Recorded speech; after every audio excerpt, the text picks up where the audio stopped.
Hello and welcome to another episode of the Abington LaunchBox Tech-umentary series. I am Peter Hormiger, the director of the Abington LaunchBox here at Penn State Abington, joined by our Tech-umentary series host and producer, Derek Majors. Derek, how are you today?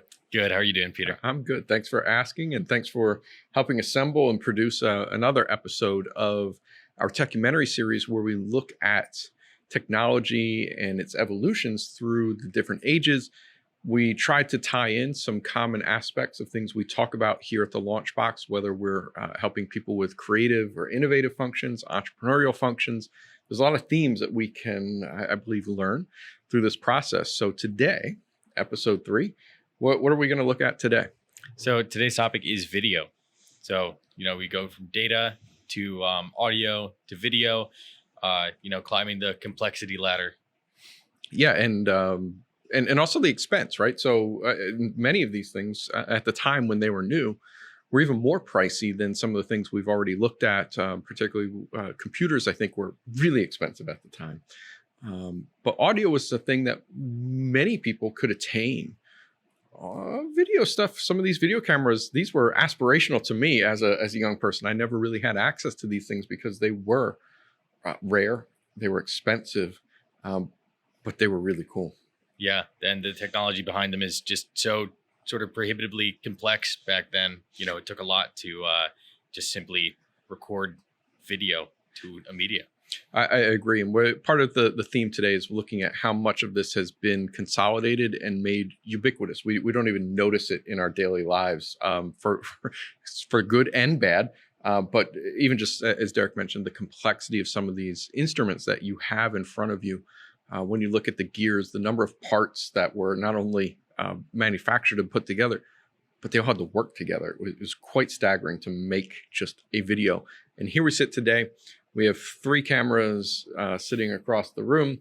2 microphones as well. Yeah, but none of these cameras are the same. They're from different generations. We have Derek is on a Canon digital video camera.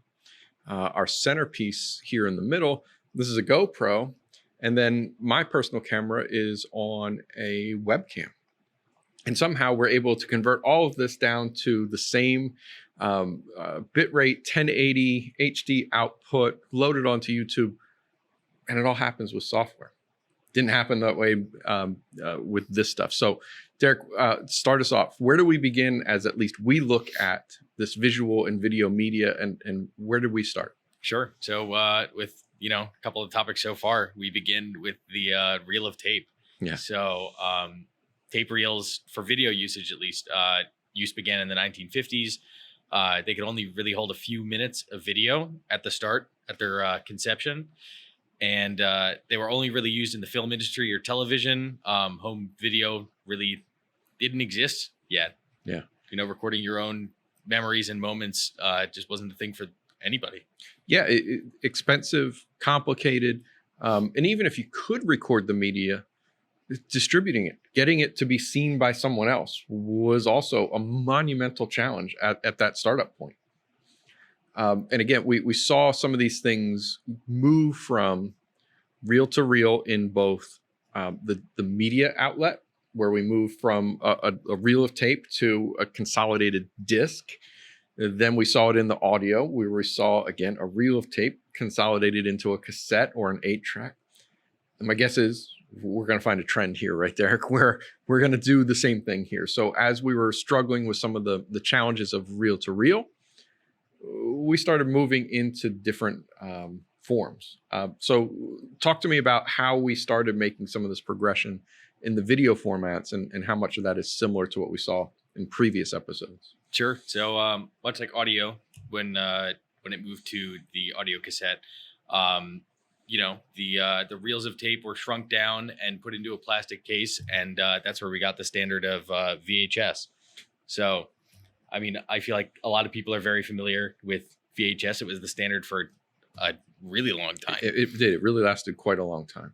And it was introduced in 1976. It stood for Video Home System. That's what the VHS stood for, and which exemplifies that the technology finally, reached the consumer home and was accessible by a lot of people. especially here with the VHS camcorder. I don't know if all the cameras can see that. It's pretty large. Large. And like Peter and I were talking about before, complicated. So if you click the eject button and look inside, you're going to find a lot of very complex gears and bits of metal, and just the feat of recording any video at all was, well, it is. It is an absolute feat. But also, when I look at something like this piece of historic equipment, is how you can almost really see that there's different machines combined here, right? So you have actual gears that wind and move the tape across the play head and the recording head. So there's literally a machine to spool tape. There's a machine to process the audio. So you have a large microphone that is not integrated. It's on the side of that thing. You have lenses, you have gears, and it all kind of seems like it's almost like 4 machines almost duct taped together at one time. And not to mention the visual technology of monitoring the video as it's happening. Right. So also then having that feedback of what you were looking at through that lens and getting that live component is, it seems like a massive jump from what we were looking at prior to that. And again, we talk about the long lasting effects of VHS, but prior to that, there was film. There was again, reel to reel that was commonplace in film, in movie theaters until, my guess is, until the 2000s. And there might even still be movie theaters running film projectors, which is just a series of still images put on a reel and we play them through. It's incredibly complicated, but at the same time, we go back to technology from the 1920s and probably even prior to that hasn't changed all that much. So VHS was a massive jump forward. And the big thing is in that acronym VHS, home system. That is the massive innovation that we're looking at, where we move from kind of industry only cinema and we start looking at the home. And today we're really focusing on that jumping point of when this became accessible to, I'm not even going to say the average homeowner, because these aren't even accessible to the average homeowner, but when they became available to the home market. Yeah, exactly. Consumers could, have a taste of what before was only, afforded to the professionals. Yeah. And if you could hand me those tapes right there. Yeah, absolutely. Of course. I think this is also a huge piece of it, is just, being able to watch movies in your own home and having a movie collection, and just the convenience of that. Right. And again, now you're starting to see not only how the technology changes how we record media, but also now how we distribute media, because now you're looking at these VHS tapes. I will tell you, I spent a good part of my college life managing a video store. It was not Blockbuster. It was the alternative at the time. And I can't tell you how many of these movies I've probably spent my time stocking on the shelves and restocking, but it changed how we viewed content, how we accessed content, the cost, the price of these things. So much was changed because of this home standard. And it really is a monumental shift in marketing and accessibility and packaging, distribution, that I really think VHS is an incredible innovation to look at, because of not just the technical know-how, but how it has then impacted industries, the film industry, and then all the other markets that got impacted. Yeah, talk about the boom of availability. Like, I remember as a kid going to Blockbuster or another video rental store, and being able to pick out movies and experience movies outside of the theater. And I'm sure that did a lot for the movie industry and how much money was to be made and things of that nature. Yeah, right. So you got movies had a shelf life that lasted much, much longer. So VHS became that home standard, but that wasn't by default. There was competition to get there. So walk me through what else? What other branches were on this tree of trying to bring video into the home market? What other branches existed, at least at one point, for this tree? Definitely, yeah. So the previous year in 1975, VHS wasn't actually the first home video standard. A year prior, Betamax was released, and a lot of people may recognize that name, but a lot of people may not, because it was warring with VHS to fight to become the home video standard, but eventually lost out. VHS was cheaper, it had a longer record time, and although the video quality was lacking, like we said before, this technology was still expensive.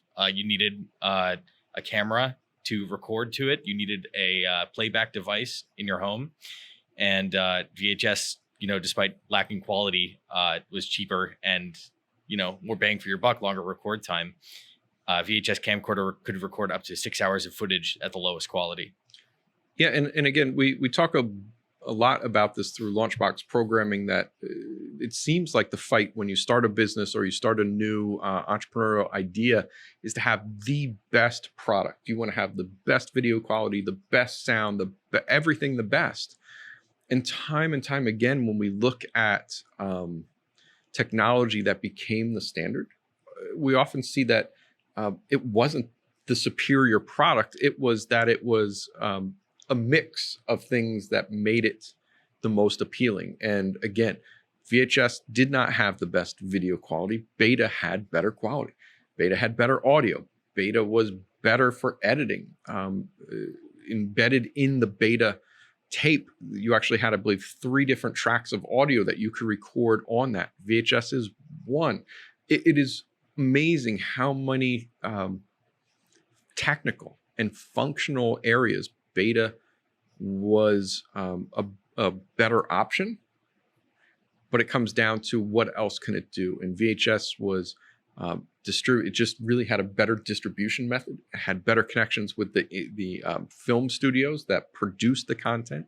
Yeah, that's definitely a common thread in a lot of future format wars as well that we'll discuss soon. Yeah, I mean, we're going to get to, again, another format war, and Beta largely resided with Sony Corporation, who we've seen in previous episodes get involved in these kind of format wars. So if you go back to episode 1, storage media, we had fairly standardized versions of memory cards.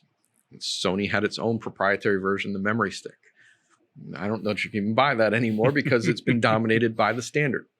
We then got into audio, and you looked at the compact disc versus the mini disc. And again, compact disc won out. Beta versus VHS, you're going to see the same thing.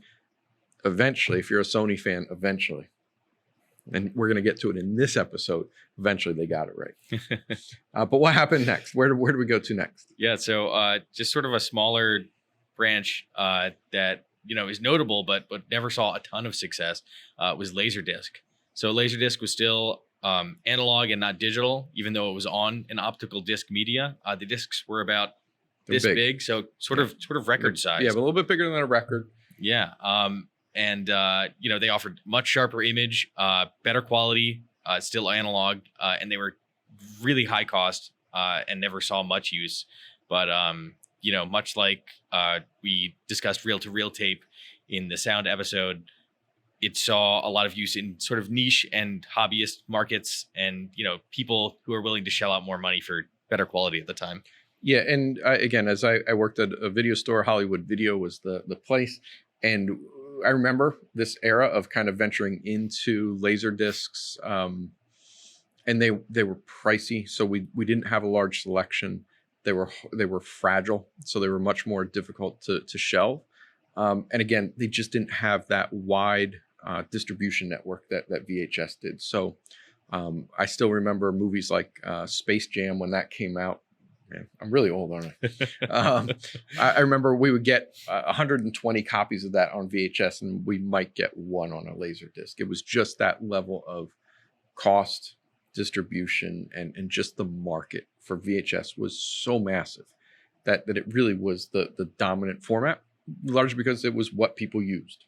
Yeah, and much like every other format so far, you needed the media, but also you needed to purchase a player. Right. So that added to the cost, and you needed to, a lot of people had VCRs to watch their home videos with their, VHS camcorders, as well as their VHS movies. But, Laserdisc, you had to buy that separate infrastructure for your home. Yeah, and it was a play only, right? So VHS, you could still record television shows, you could record content. So again, there was that other victory. So as we're talking more about making your own content, or at least capturing your own content, let's move into some of the other formats that we get into that are even more friendly for some of these kinds of endeavors that go beyond just watching. Yeah. So VHS for a while was the home movie standard, or rather the way to watch movies in your home. Yeah.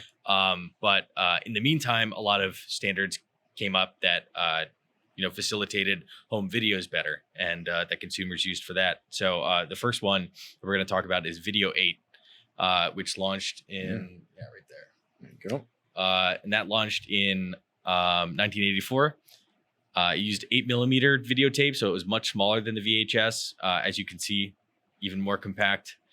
The camcorder is much smaller. Yeah. And could record up to 120 minutes.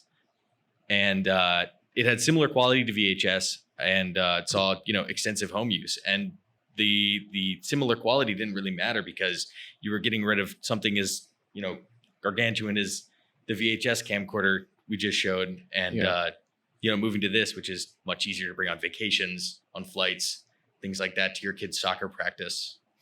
Yeah, absolutely right. And again, you're starting to see that these components are starting to blend a little bit better. They're getting smaller, and again, that's the trajectory that we're going on through.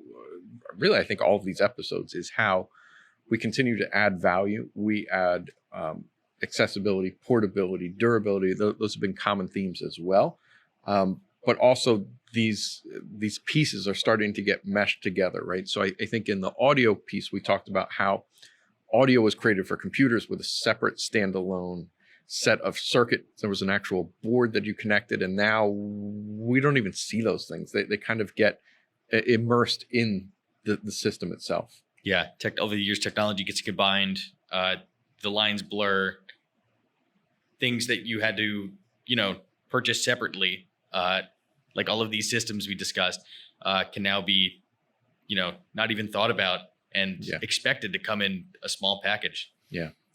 Yeah. So Video 8, 8mm tape. That's something I do recall that. But the next one up, I remember knowing about it, but I don't know that I ever interacted with what you've got next. So talk about what came about that same time. Sure. So like Betamax, it was released before Video 8 in 1982, VHS-C.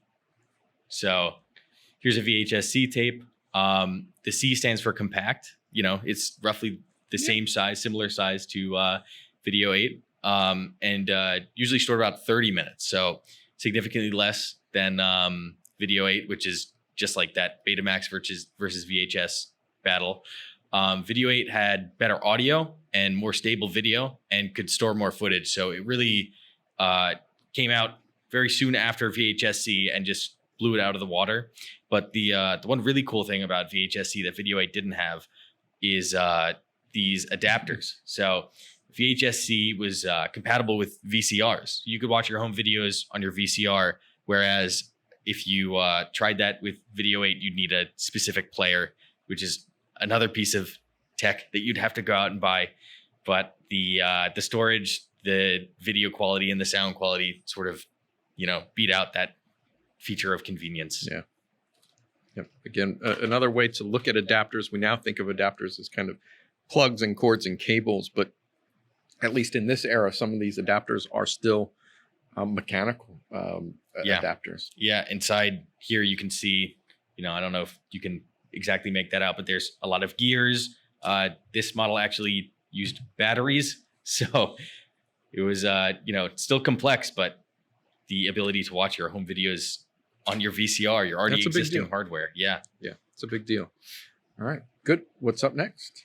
So up next is, jumping forward into the 90s, mini DV. So that's right here. Yep. And just like we've been discussing so far, even tinier, even more portable and convenient. This was released in 1996, and this saw a huge jump in quality, going from analog to digital. Right.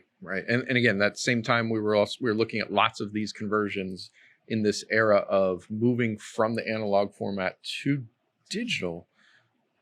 But still, when you think about digital, you think about circuits, transistors, and knots. I mean, there's very little difference between the 8mm and a DV in form. But what's stored on that magnetic media and how it's communicated to the recording device and the playing device, that's where the major innovation happened here. Yeah, in the cameras, in the way they stored video, captured video. Yeah, exactly. Yep. So now we have more accessible, more transferable, right? That tended to be the big challenge with analog, was if I wanted to make a copy of what I wanted to do, that was a one-to-one physical transfer.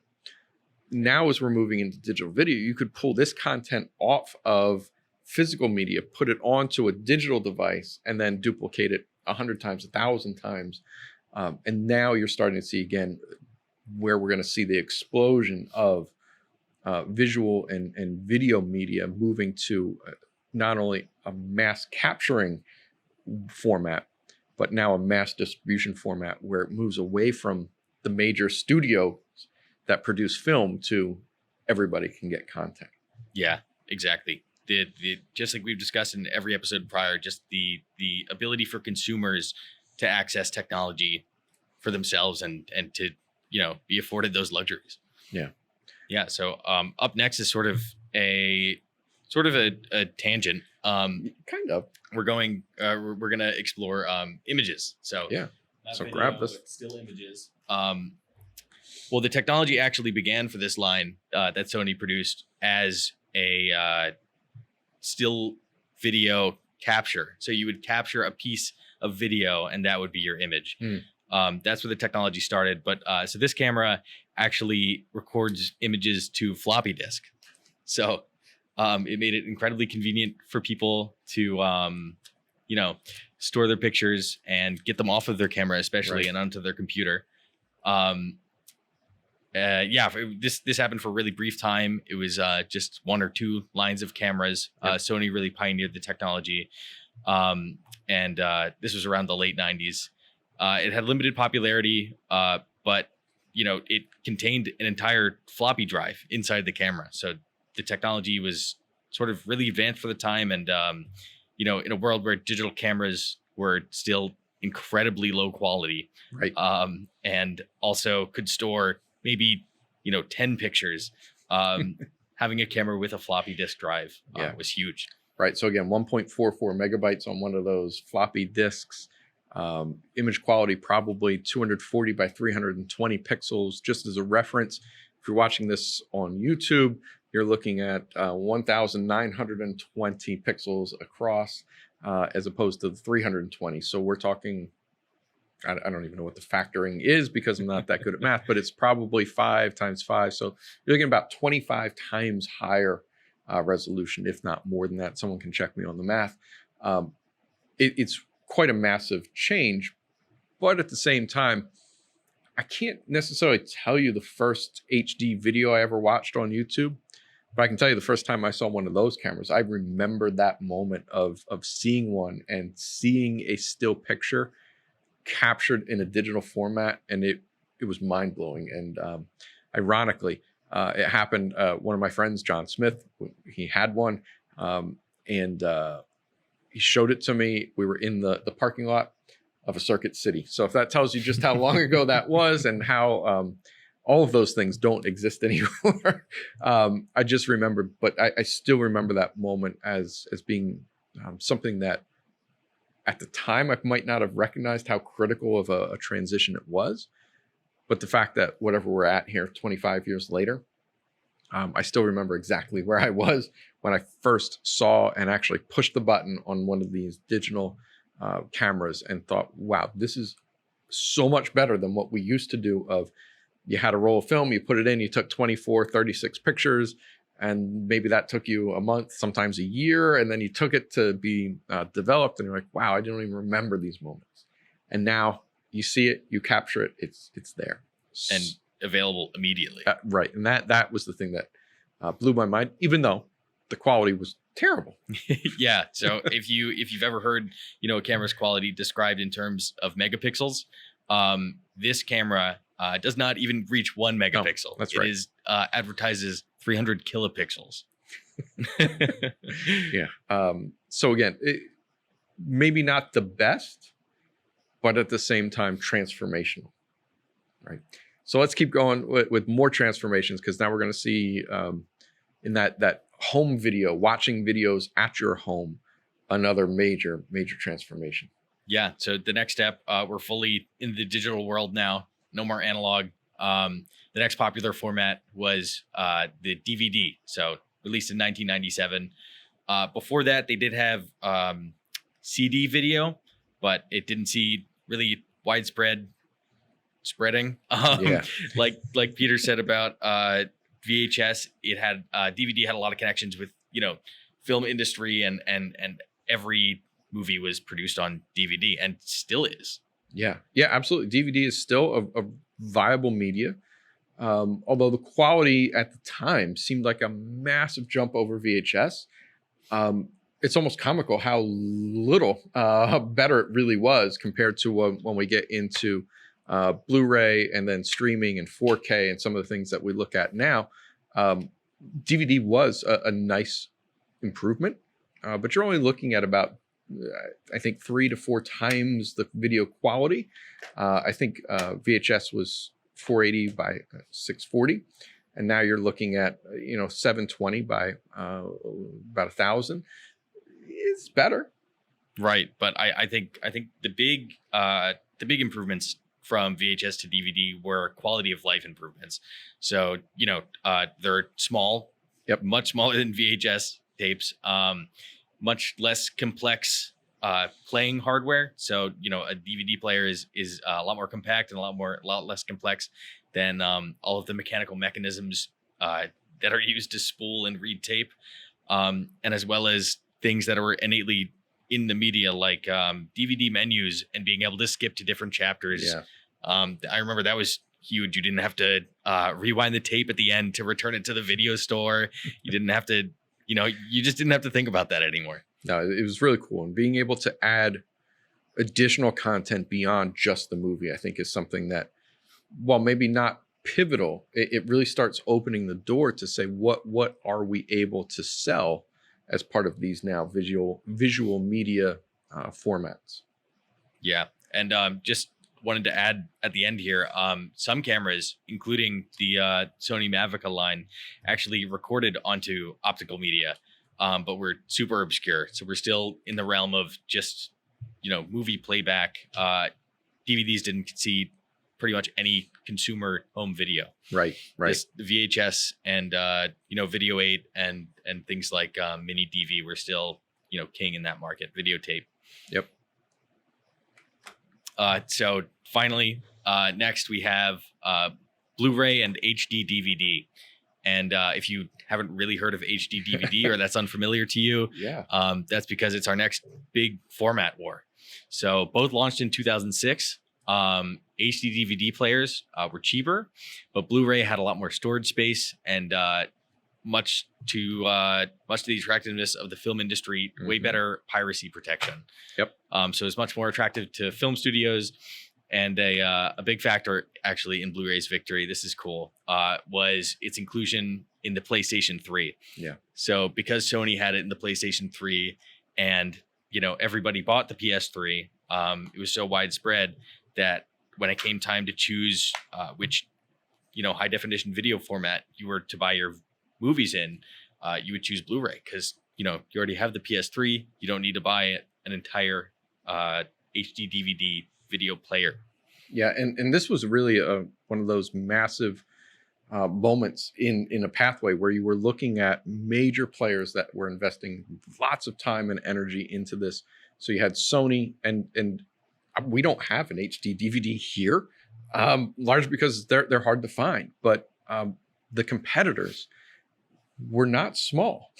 You're looking at a Microsoft and Toshiba product. HD DVD was a combined effort between Microsoft and Toshiba, and it was close. It wasn't really known for quite a while of which way was going to become the standard format. And it really did come down to the studios. The major movie studios were split pretty evenly. I believe there were about 9 at the time. There were about 4 that were going to go with HD DVD. And there were 4 that were going to go with Blu-ray. And there was kind of 1 that wasn't really sure. And again, when you look at what's better, is it better quality? Is it, some of it came down to, at the time, Sony PlayStation 3 shipped with a Blu-ray player in it, whereas Microsoft Xbox, it needed an add-on HD DVD. So it was a separate thing to play that. And my estimation, not that it matters all that much, is it was just that it was built in with the Sony PlayStation 3. Sony PlayStation 3 was coming off of, at the time, the #1 selling video game console at the time, PlayStation 2. It was a more expensive platform, but the concept was, do you buy a Blu-ray player at the time that was maybe $600 to $700 that just plays Blu-ray? Or do you buy a PlayStation 3 that plays the Blu-rays and PlayStation games, and that was only about $400? So you could basically get a Blu-ray player for free if you bought a PlayStation 3, versus the Xbox, where it was an add-on, and that was a clearly sunk cost, a completely dedicated device. And I think that's what then shifted that final movie studio. The balance of power was shifted to Blu-ray, and that's why we can only find Blu-ray discs and not an HD DVD to bring to you today and put on this table. Exactly. Yeah, I think I've only ever seen a couple HD DVDs at behind the glass at a thrift store. I still remember that same Circuit City that I was outside of, seeing that Mavica camera for the first time. I do clearly remember going in, and there was a section for CDs, there was a section for DVDs, a section for HD DVDs, and a section for Blu-rays, and it was confusing. The consumers were confused because they went in and they saw the same movie. It's like a movie like Gone with the Wind, and you saw it and you could buy it on a DVD. You could buy it on an HD DVD. You could buy it on a Blu-ray. Incredibly confusing, particularly compared to when we look back at VHS, the home standard. It was consistent. It was known. It was very distinguishable. Even if you picked up a beta, it was different size. But the problem was these discs look the same. Yeah, the only real difference, the only real way to discern between the two was the color of the case. Yeah. HD DVD had red, and Blu-ray obviously had blue. Yeah, so a major pivot in video, and again, Sony this time seems like they prevail. Except the only problem was this didn't really last all that long, because we finally got through this format war, and then streaming came in fairly quickly. That's right. I mean, well, Netflix began as, a way to order DVDs and Blu-ray and physical media, but really soon after, the rise of the internet allowed everybody to be connected and allowed for fast and easy video streaming at home. So no need to drive your car to Hollywood Video or Blockbuster to get to rent a movie, or even wait for Netflix to ship you the movie. All you need to do is, stream it. Yeah. And again, the theme that we also try to key in on throughout this entire series is, as the technology changes, it also changes us. So that whole experience of going to movie theaters was changed with home video and being able to rent movies and bring them home.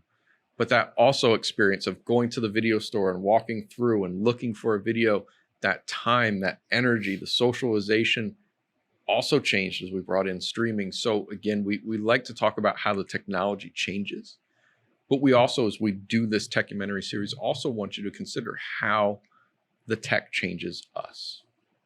Yeah, totally. It completely changed consumer habits again. And, Blockbuster famously didn't expect it to go anywhere. And that's why there's one Blockbuster left in the entire United States. Yep.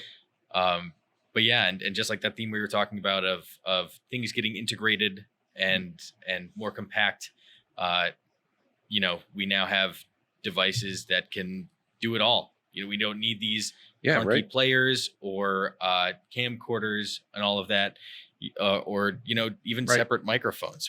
So I mean, all of this is now here. Exactly. Capture still images, capture video, edit video, watch video.